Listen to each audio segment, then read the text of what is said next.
en Venezuela actualmente. Bueno, y me dejo llevar por análisis de expertos. Por ejemplo, el doctor Andrés Caleca, que es un experto en el tema electoral. Actualmente en Venezuela hay no menos de 3 millones de nuevos electores que no se han inscrito. 3 millones. Hay por lo menos más de 2 millones de electores fuera que están, dentro de Venezuela, que han migrado. Por ejemplo, gente de Santa Bárbara de Zulia, que va para Valencia y de Valencia para Bolívar. Migración interna. Gente de esa gran ciudad llamada Bejuma.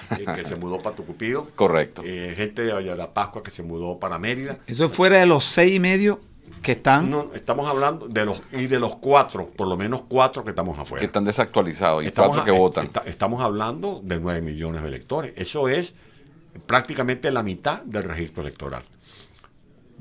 ¿Se va a revisar eso? Eso debería ser un tema, pero fundamental, primordial. Sí. Hay garantías de auditoría. ¿Cuál es el apoyo que debe darnos en este momento la comunidad internacional? El compromiso de una verdadera supervisión. Claro. Porque ¿qué es lo que hemos tenido actualmente cuando se habla de elecciones con observadores internacionales? Mirones de palos. ¿Cuáles son los observadores internacionales? Los que Maduro y Diosdado Cabello autorizan. Los delegados que manda Evo Morales, los delegados que manda Cristina que Kirchner, mandaba Ecuador, los delegados que manda Correa, los delegados que mandan los cubanos, que son expertos en elecciones libres y transparentes. En su momento. Bueno, entonces eso es una burla. Tú vas a desmontar los colectivos. Pues tú ves lo que está pasando todavía, que tú vas a hacer una campaña en un pueblo, en cualquier alcabala te paran, te detienen, te persiguen, te vigilan, te hostigan. Eso no es elección libre. Una elección presidencial se puede hacer con los medios silenciados, porque eso es lo que estamos viendo actualmente. Yo no puedo hablar en una emisora, a mí no me entrevistan en emisoras de Venezuela. No pueden, les tienen miedo porque lo cierran. Bueno, la única que se atreve es Radio Caracas Radio, que usa el streaming, el internet, más nada. Bueno, pero ¿por qué? Y yo solo comenté en estos días a mí, dice, caramba, ¿qué está gente? No, amor, esa gente que tiene sus aparatos, viven de eso, es lo que les queda a la familia. Saben que los van a liquidar si lo hacen. Se lo van a quitar. Claro. Por eso yo creo que de hacerse allí unas primarias debe ser el compromiso de convertir eso en un movimiento de insurgencia popular. Claro. De luchar por y que haya un verdadero espíritu de sacrificio, Antonio, porque es que la gente, todos quieren ser presidente y no pueden ver una debilidad del gobierno porque ya son presidentes. Pero hay un tema que es interesante, que lo tocaste, que es la comunidad internacional. Y me quiero referir a la posición de los Estados Unidos, totalmente distinta a la que teníamos antes. Y no es que yo quiera decir que Trump era bueno o era malo, ni que Biden es bueno ni es malo, sino las políticas que estamos viendo.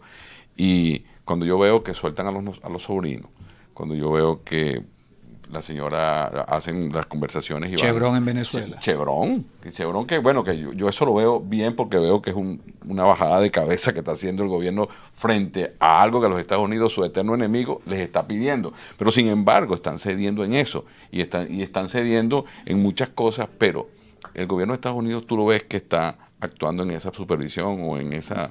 Cuando dice elecciones limpias, ¿tú crees que eso va a ser posible con esa posición? Bueno, cuando tú hablas con algún vocero del Departamento de Estado, de la Casa Blanca, incluso del Parlamento, hay un punto de coincidencia, que es que se puedan hacer en Venezuela elecciones libres y soberanas. Bueno, eso es una declaración de principio. Ahora después hay que ver cómo se come... ¿Cuánto de verdad tiene? Cómo se come esa arepa y con qué se come. Porque mientras no se depure el registro electoral o se actualice el registro electoral, mientras no haya una fiscalización de cómo se están otorgando los documentos de identidad, porque ese es otra fuente de irregularidades. Este es un régimen que le entrega cédula de identidad a los que les dé la gana. En una plaza Bolívar, vas y sacas la cédula que sea. Que le da pasaportes a quien ellos les da su real gana o trafican con eso. Eso es una situación que hay que corregir para no seguir hablando que de las auditorías, de los puntos rojos, etcétera, etcétera. Para mí ese tema del registro es vital, y las auditorías y la supervisión internacional. Tú no puedes depender de ese Consejo Nacional Electoral, y no se trata de que uno sea radical. No, es que ese es un ente, ese es un aparato que ha derivado en la casa del truco. Aún con Enrique Márquez. Ahí. Sí, porque que no tiene fuerza. No tiene ningún tipo de capacidad para imponer ni hacer valer los derechos de la ciudadanía. Ahora, lo que nosotros no podemos resignarnos a que nos den migajas electorales. Y estamos... Eso es lo que nosotros, no, a ver, que las condiciones mínimas, no, las condiciones que tienen que ser. Normales. Las condiciones que tienen que ser. Estados Unidos, por ejemplo, no es fácil para la gente tragarse ese sapo con plumas, con espinas y con tachuelas, porque Estados Unidos es el que ha venido promoviendo la lucha contra el narcotráfico. Estados Unidos estableció un cerco antinarcótico en Venezuela. Estados Unidos ha ofrecido una recompensa de $15 millones. Le puso precio a un gentío, sí. Por Maduro, 10 millones por otro. Si yo le dije una vez al señor Mike Pence, vicepresidente de Estados Unidos, en una reunión que tuvimos en la sede de la Embajada de Estados Unidos en Lima, Perú, en el 2018, que si la DEA hacía una redada en Venezuela se traía medio gabinete, porque están metidos todos en el narcotráfico. Sí, correcto. Y eso no es que lo denuncié yo, eso lo denunciaron 2 magistrados que trabajaban para Chávez, uno de ellos a Ponte. Lo denunció la doctora Mildred Camero, que llegó a ser presidente de la... Y Velázquez Alvaray también. Y Luis Velázquez Alvaray, que está en Costa Rica ahora exiliado. Lo denunció, como acabo de decir, la doctora Mildred Camero, que era presidente de la CONACUI, la Comisión contra el Uso Indebido de las Drogas. Ellos vienen traficando hace tiempo, los cuarteles los han convertido en centros de almacenamiento de marihuana y de cocaína. Ya Venezuela no es simplemente el patio del puente, ya es un centro de producción. En el Zulia, tu tierra, Kimi, la llaman la pequeña Sinaloa, porque allí está metido el cártel de Sinaloa. Y esa frontera porosa, que son más de 2.200 kilómetros, está penetrada. Y fíjate todos los pleitos que ha habido con Gentil Duarte, que le dieron de baja, con Santrich, que le dieron de baja, el atentado que casi mata a Márquez. Es porque están metidos, han convertido a Venezuela en la guarida de la narcoguerrilla colombiana. Pero bueno, yendo más a lo que iba, ¿no? Lo que iba para rematar esto, por favor, la pregunta de Carlos. ¿Cómo la gente puede asimilar que de la noche a la mañana el país que ofreció por Maduro $15 millones porque supuestamente está coludido con el narcotráfico, libera a 2 narcotraficantes convictos y confesos porque están además sentenciados? Eso no es fácil digerirlo, no es fácil comprenderlo. Y se va a reunir apoyando y reconociendo a Juan Guaidó como presidente interino, entonces llega un sábado ya y se reúne con el gobierno. Entonces, ¿cómo se entiende eso? ¿Cómo se entiende eso de que tú tienes un gobierno interino que reconoces, pero llega una comisión del gobierno aquí y se reúne con Maduro como presidente? Bueno, la historia de Estados Unidos nos presenta que aquí a veces se hace esa política del bailavals. Tú vas cuál fue la conducta del presidente Wilson en la Primera Guerra Mundial. Estuvieron vacilantes en 1915, 1900, hasta que por fin se metieron, porque les tocaron sus intereses.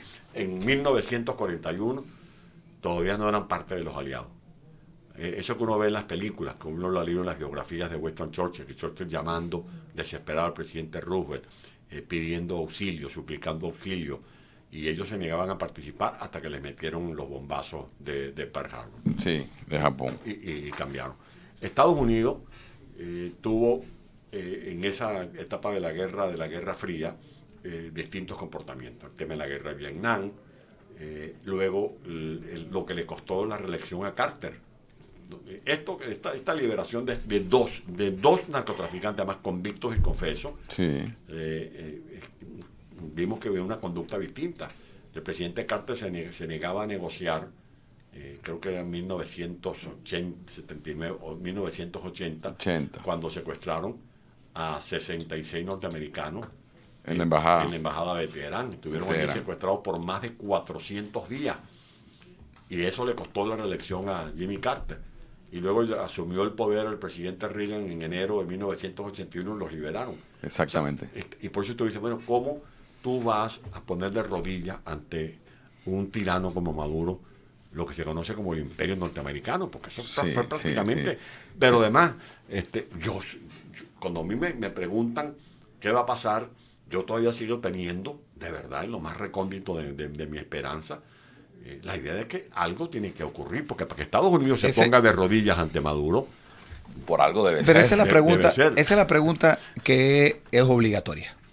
23-24. Constitucionalmente elecciones el 24. Indistintamente primarias o no en la oposición, 24 es un sello.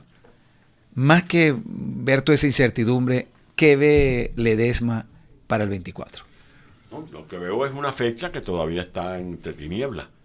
Ahora, no se trata de que lo diga la Constitución, porque la Constitución no puede ser buena para una cosa y mala para otra. Invisible para otra. Sí. Esta gente, la Constitución para ellos es papel mojado. Y además, hubo también una fecha electoral constitucional que fue la de febrero de 2018.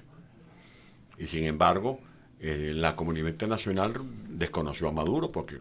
Claro, y la constituyente que no hizo nada, por cierto. Exactamente, concluyó que esa elección era ilegítima y que en consecuencia Maduro no tiene ni legitimidad de origen ni legitimidad de desempeño.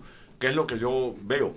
Yo veo que primero debe estar Venezuela, que si nosotros no hacemos actos de contrición, no procedemos con actos de grandeza, de verdad, cazando lo que decimos, cuando decimos de la boca para afuera el pueblo y la lucha por el pueblo, eso tiene que estar combinado con nuestros procedimientos, con nuestros actos. Cuando a mí me preguntaron hace unas semanas que si yo iba a aspirar a ser candidato presidencial, yo dije, mire, yo me he venido preparando toda la vida para ser algún día presidente de Venezuela, pero una cosa es mi aspiración y otra cosa es la obsesión. Yo tengo aspiraciones, no tengo obsesiones.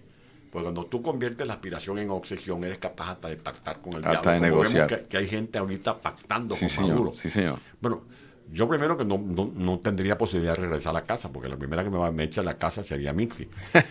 Sí, por cierto, está aquí un saludo para ella. Porque para yo ser candidato presidencial, tienen que ocurrir una de dos cosas. Un escenario es que me llamen, como llamaron a Betancur, a Caldera, a Jovito, cuando cayó Pérez Jiménez. Sí, y que me digan, mira, cayó Maduro. Bueno, no se va para Venezuela. Dos, que yo me aparezca en Maiquetía. Y yo quiero preguntarle a ustedes dos, que me están entrevistando y a los que me están escuchando, ¿qué pensarían ustedes de Antonio Ledesma, y disculpa que hable en primera persona, si ustedes se enteran que esta persona que ha sido presa político, que ha venido denunciando lo que he dicho sin pelos en la lengua contra Maduro, denunciándolo como narcotraficante? De la noche a la mañana estás allá sentado. Que yo me aparezca allá en Maiquetía, que llegue muy tranquilo y que me vaya y que me quite la familia de preso político y de exiliado y me ponga una cachucha como candidato presidencial. Por cierto, usted duró más tiempo preso que Chávez, sin una pistola, sin un corta uña. Sí, más de 1000 días, simplemente por haber firmado un documento en el cual planteaba, sin ser clarividente, todo lo que ha venido ocurriendo en Venezuela.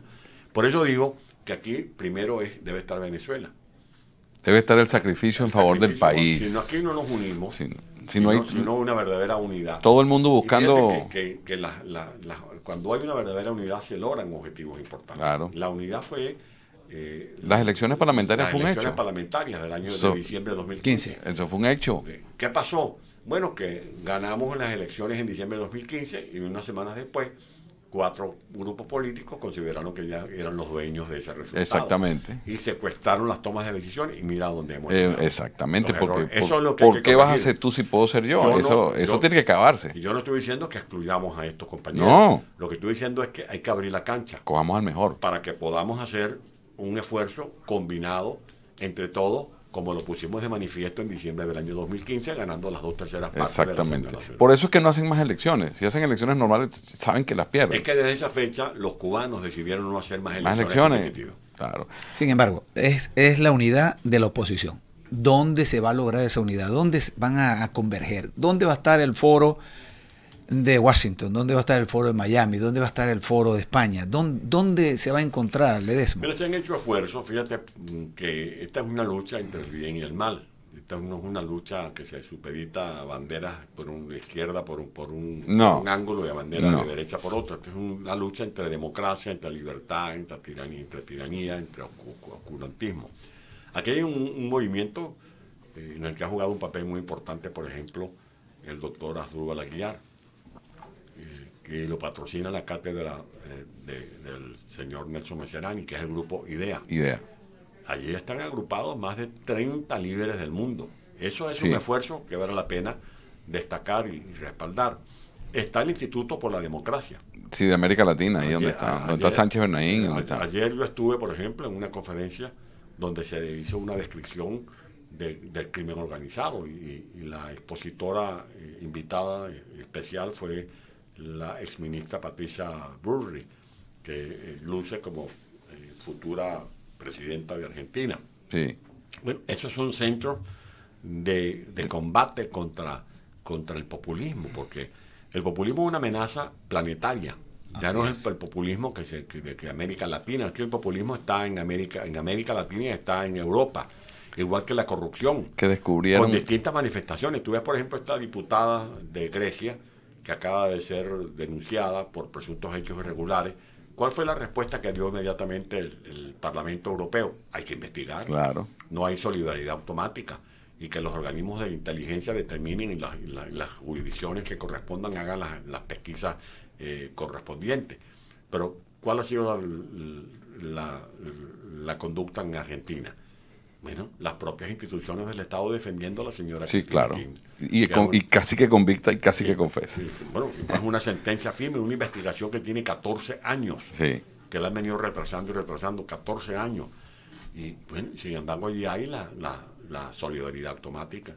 Mira, Antonio, mira, se nos ha ido el tiempo y nos quedan 5 minutos que quisiera dedicar y hasta homenajear a ese hombre quien tú le has escrito ese libro, y que es una de las razones por las que tú estás en Miami y andas recorriendo. Creo que mañana vas a Dominicana y has estado en Panamá y eso. Entonces, ¿qué significa en todo este entramado un hombre a quien yo sigo admirando muchísimo? Yo me declaro un Carlos Andresista pedernido. ¿Qué significa Carlos Andrés Pérez en todo esto? Adeco es adeco. Pero fíjate que ya Carlos Andrés Pérez está haciendo... Está más allá de eso. Sí, totalmente. Es patrimonio de los venezolanos. Hay gente que todavía le hace crítica y lo cuestiona, pero no le resta méritos a su hoja de servicio. Y creo que Carlos Andrés Pérez, ante la pregunta de Carlos, para mí es una referencia.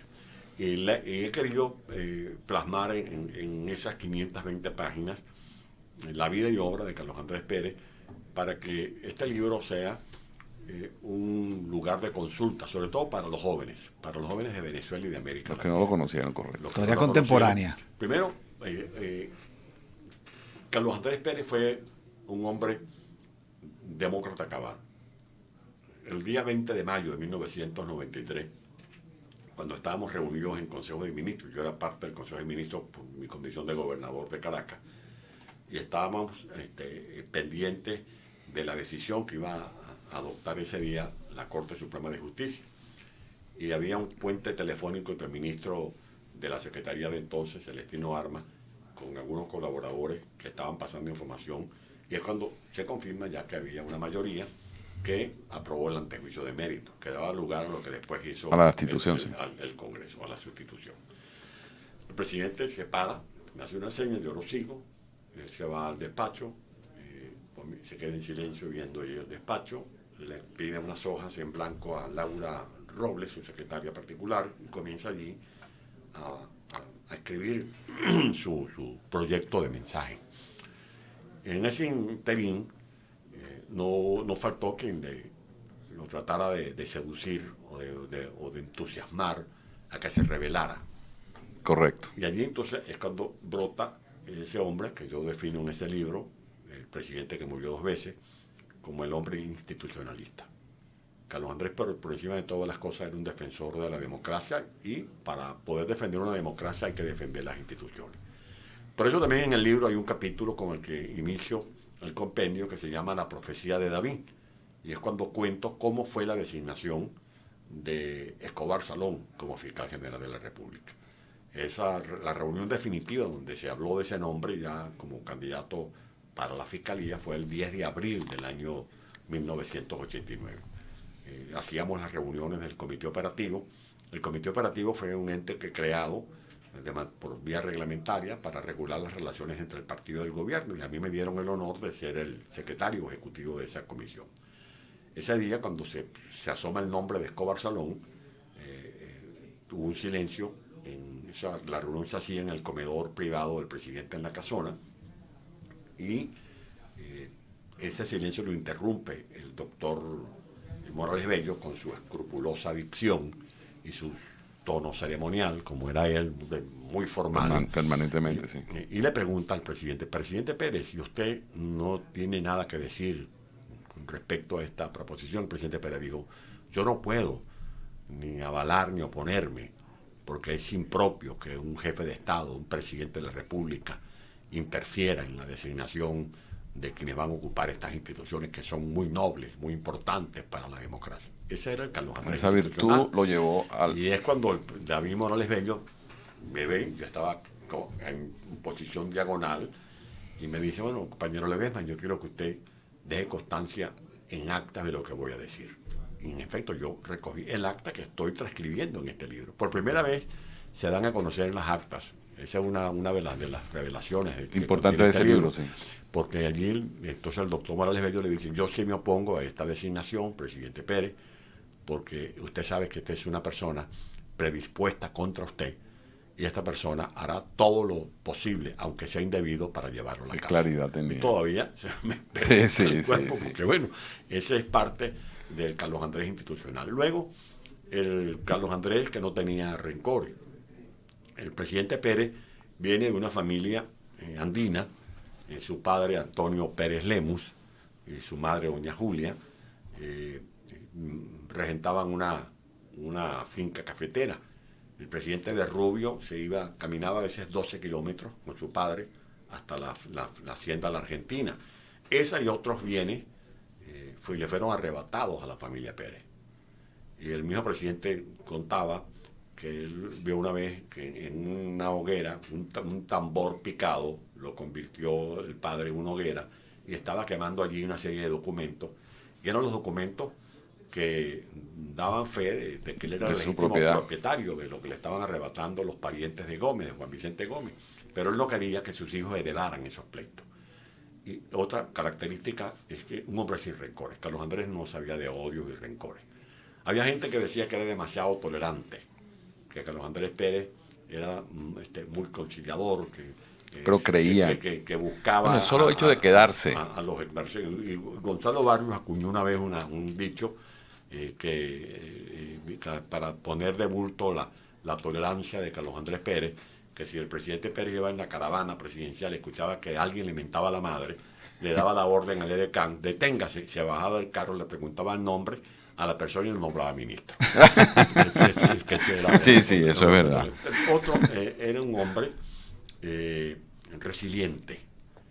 Carlos Andrés Pérez, el cuento eso de que si los asesores que le pusieron las patillas o que le pusieron el traje a cuadro, no, eso lo inventaba él mismo. Las palabras, esas frases, Rómulo tenía con ciudadanos, tenía ciudadanas, venezolanos, manos a la obra. Manos a la obra, las manos. Un eslogan que pegó. Las manos. Las manos, la manera de saludar. Las chaquetas que puso de moda, aquellas chaquetas de lino. Era el hombre, resiliente, porque, si se caía se levantaba. Por eso aquella frase de lluvia escampa, que era una significación de que después del mal tiempo viene la calma, viene la luz. La noche viene la luz. El hombre que fue víctima de todo tipo de sañas, de infamia, lo acusaron de ser agente de la CIA, lo acusaron de haberse metido en un negocio con el Sierra Nevada, lo acusaron del tema de la partida secreta, y por eso otra frase que yo destaco en el libro como un capítulo, es el título de un capítulo que Carlos Andrés Pérez murió con mucha tos y sin dinero. Porque él decía, cuando lo acusaban de corrupción, él decía, aquí el tiempo lo dirá todo. Porque hay dos cosas que no se pueden ocultar, ni la tos ni el dinero. Bueno, sus hijas están viviendo modestamente en Caracas, con muchas limitaciones. Yo sé aquí quién le pagaba las medicinas. Yo sé aquí en Miami quién le pagaba las medicinas, y es increíble que alguien tenía que pagarle las medicinas a Pérez. Y al final tuvimos que hacer con la familia, con Sonia, con Carolina, con Marta, etcétera, como una vaca. Correcto. Yo tuve que una colecta. Yo viajé autorizado por la familia de Caracas hasta Atlanta a buscar el féretro del presidente Pérez. Pero hay algo importante en esa historia, que definitivamente uno tiene que tener un mentor. Por eso la oposición tan dividida, porque el culto al héroe siempre ha existido. O sea, Guzmán Blanco le puso la efigie de Bolívar por ese culto. Las pastillas de Carlos Andrés, el morir, el propio Gómez casi nace y muere el mismo día de Bolívar. El culto al héroe. Pero ¿sabes que Carlos Andrés Pérez rechazaba? Si algo rechazaba a Carlos Andrés eran los ambulantes. Y el cuento que una vez estaba el presidente conversando en un acto social después de un evento del Ejecutivo, y mientras conversaba con unos embajadores, se le acercó un personaje, presidente. ¡Qué discurso el suyo! Caramba, mire, déjeme que estoy aquí conversando. Y entonces el hombre insistía, dígame lo que usted, que lo hayan recibido en la OPE, y ese mensaje usted a favor de los países petroleros. Pero bueno, mire, déjeme, no me interrumpa, que estoy aquí. Bueno, presidente, y esa elegancia suya que despunta en todo. Adulador. Caramba, no, déjeme tranquilo, no me siga molestando. Entonces el tipo le dice, soberbio como Bolívar. Como Bolívar. Bueno, señora, por eso digo, el culto al héroe, no, parece que la oposición no lo tiene. Fíjese que el chavismo mira ese inmaculado del propio Chávez. Sí, ¿cuál es la figura que recoge la oposición? ¿Carlos Andrés? No. ¿Betancur? Yo te voy a responder. Yo no estoy de acuerdo en esa apreciación. No, yo creo que el Carlos Andrés era un líder democrático que se ganaba las posiciones a pulso. Rómulo Betancur, fíjate que no quiso ir a la reelección. Eso sí, es, y pudo. Eso es algo que en su momento. Sí, pudo. Si Rómulo decía en el 72 que él iba a ser candidato, primero que le iba a reconocer a Carlos Andrés Pérez. Exactamente. Porque contó a mí el presidente Pérez. Claro. De una vez lo llama. Demasiada jefatura para decirle que no. Lo llama por teléfono. Él tenía un almuerzo previsto con Ramón J. Velázquez. Y ya saliendo de su oficina, era secretario general Carlos Andrés, en su oficina en la torre, en el edificio Azul y Blanco de la Florida. Suena el teléfono privado. Lo agarra y en eso es la voz de Rómulo. Carlos Andrés, ¿estás ocupado? No. Menos 20 para Pacairigua, que tengo un problema. Carlos Andrés mandó a suspender todo lo que tenía. Lo que tenía con Ramón J. Velázquez, y se fue a Pacairigua. Cuando llega a Pacairigua, se encuentra Rómulo cavilando de un lado a otro, alrededor de una piscinita que por prescripción médica se le había instalado allí por el tema de su salud. Uh-huh. Y es cuando le dice, ¿qué pasó? Bueno, que René se me fue de la casa. René era su segunda señora, esposa. Sí. Su esposa, René Hartman. Se me fue de la casa porque le dije definitivamente que yo no aspiro a volver a ser presidente. Wow. El presidente Vélez me contó a mí que él de casualidad no se tiró en la piscina. De la alegría. ¿Por qué? Porque le estaba abriendo la puerta. Sin decirle lo estaba nombrando presidente. Lo estaba diciendo el candidato vas a ser tú. Pero ese hombre resiliente que se reinventaba, que sabía en algunos casos, fíjate que también lo acusaban de que era sabelotodo. Esa frase de Gonzalo Barrios, que a Carlos Andrés Pérez lo único que le hacía falta un poquito de ignorancia, no se correspondía con el hombre que se dejaba ayudar. Pues Carlos Andrés, a diferencia de Maduro, que cree que sabe, por eso no se rodea bien, Carlos Andrés sabía que en algunos temas no se la sabía todo. Tenía que rodearse bien. ¿Y a quién buscó? Buscó para PDVSA al doctor Raval. La demostración fue el segundo CAT. Buscó para la CBG a Leopoldo Sucre Figarelli. Sí, a Miguelito buscó Rodríguez. Para el sistema de orquesta al maestro Abreu. Nombró para el metro a José González Lander. Se buscó un equipo cuarto de bate asesores completo. Para su tema ambiental, nada más y nada menos que Arnoldo Gabaldón. Para el Ministerio de Minas, Valentín Hernández. Y en el segundo gobierno de quien se rodeó de los jóvenes que se habían formado en los técnicos. El Chicago Boy. Así es. ¿Y qué pasó en aquellos años? Yo lo viví. Les cuento esta anécdota también. Una vez el presidente nació mi hija Minky y fue a visitar a la niña a la casa. Y como la caravana presidencial ya era muy vistosa de noche, las luces, los motorizados, bueno, aquello era un coro de mentadas de madre. Ladrón, no sé qué cosa, ya estaban en las protestas y eso. ¿Qué le decían a Miguel Rodríguez? ¿Qué le decían a Moisés Naín? ¿Qué le decían a Herbert Torres, a Carlos Blanco? ¿Qué le decían a Ricardo? Los Iesa Boy. Sí.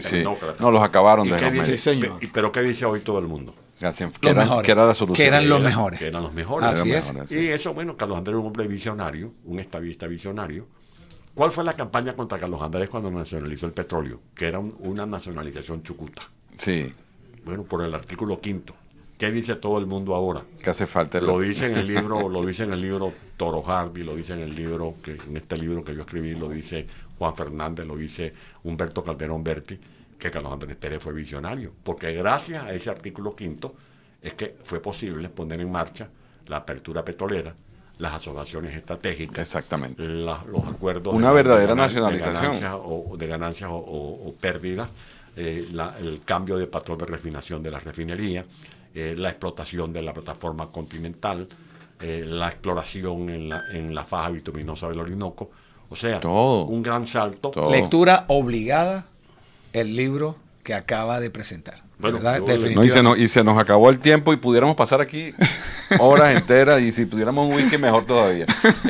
Yo quiero de verdad, Antonio, agradecerte, y ojalá que pudiéramos tener otro día que quieras venir a conversar y hablamos de Pérez y de todo lo que sea, porque siempre es agradable recordar lo bueno que teníamos, y que la gente sigue a veces queriendo comparar como que si era lo malo, y es totalmente lo contrario. Que sobre todo los jóvenes, no es que yo no los invito a que se metan en la historia para que se sumerjan en la nostalgia, no, en melancolía, no.